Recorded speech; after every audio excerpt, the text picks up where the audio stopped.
What do you say to critics who say that you ending the CSR, the subsidies under Obamacare, will throw the markets into chaos?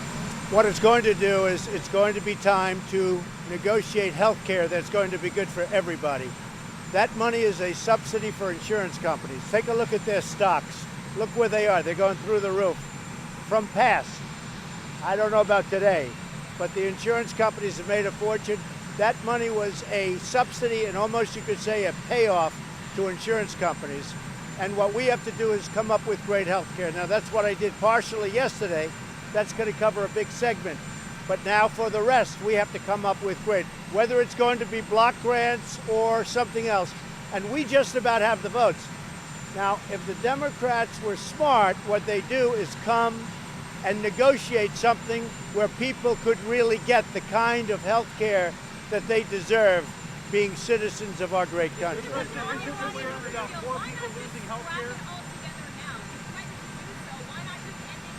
Because we'll see what happens over the next short period of time, and I can do that instantaneously. I like a two-step process much better. No, because I think what we'll do is we'll be able to renegotiate so that everybody gets. We just took care of a big chunk, and now we'll take care of the other chunk. What would be nice if the Democratic leaders could come over to the White House, we'll negotiate some deal that's good for everybody. That's what I'd like.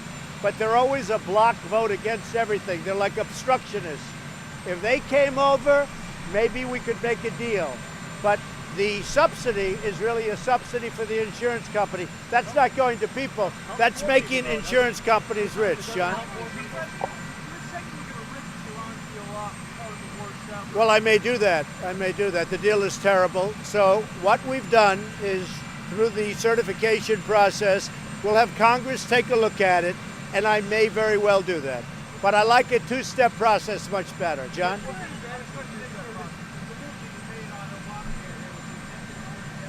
Yeah. It's got great support. Is that a way for you to put pressure on Democrats to say, look, if you're going to lose it, come to the table and negotiate with us? Well, they've already lost a big chunk because, as you know, that's a big chunk and it's very popular. And you will have millions and millions of people sign up under that. You could say, I mean, I'm not doing that consciously. I will say this, John. I will say that the Democrats should come to me. I would even go to them because I'm only interested in one thing, getting great health care for this country. That was a big chunk.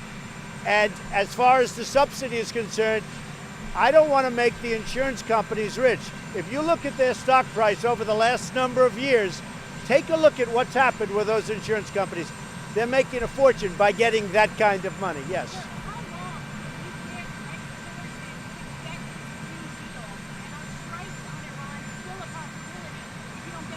We will see what happens with Iran. We're very unhappy with Iran. They have not treated us with the kind of respect that they should be treating. They should have thanked Barack Obama for making that deal. They were gone. They were economically gone. He infused $100 to $150 billion into their economy. He gave them $1.7 billion in cash. And they should be, thank you, President Obama. They didn't say that.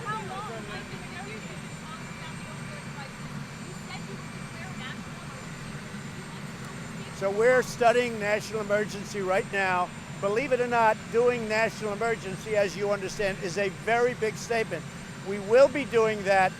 My wife, Melania, who happens to be right here, finds that subject to be of such vital importance, and she's very much involved. And as you know, she's on the committee and really wants to be involved in that process. Yes. Yes. They would love me to stay in, only for one reason. Look at the kind of money that's being sent. You know, Iran is spending money in various countries. And I've always said it, and I say to them, don't do anything, don't worry about it. Take all the money you can get. They're all friends of mine. Actually, Emmanuel called up, and he talked to me, and I said, look, Emmanuel, they just gave Renault a lot of money. Take their money, enjoy yourselves, but we'll see what happens. Iran has to behave much differently. Why do you keep going after Puerto Rico? The CSR payments, if you take a look at CSR payments, that money is going to insurance companies to prop up insurance companies. That money is going to insurance companies to lift up their stock price, and that's not what I'm about. Take a look at who those insurance companies support, and I guarantee you one thing, it's not Donald Trump, John. Why do you keep going after Puerto Rico when the JCPOA is being floated by Senators Cotton, Corker, and Rubio? They would remove the sunset provision, strengthen IAEA. Yeah. Does that meet the bar for you, or do you? Well, I think we're going to take a look, John, at what happens. We're going to see what happens. We're going to see what they come back with. They may come back with something that's very satisfactory to me, and if they don't, within a very short period of time, I'll terminate the deal. And as far as Puerto Rico is concerned, I love Puerto Rico. We've done. Saying you won't stay there forever. We've done a great job. Texas, or Yeah. Louisiana, you say it about Puerto Rico. Why? We've done a great job in Puerto Rico. Puerto Rico has to get the infrastructure going. We're helping them with their infrastructure, but most important on Puerto Rico is their electric plants are essentially gone. Now, they were gone before the hurricane. They were in bankruptcy. They owed $9 billion. I think it was $9 billion. But the plants, as you know, the electric was a disaster. After the storm, even more so.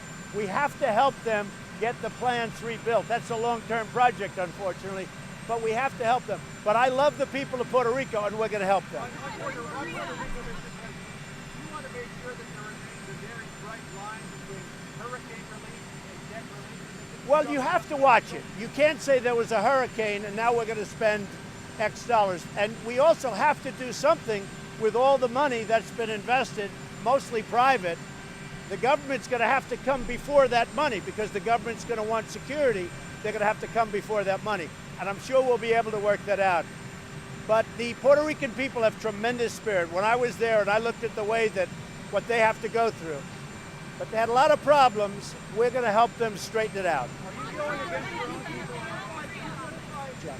Wherever you are in North Korea, you raised some eyebrows and said, for the storm.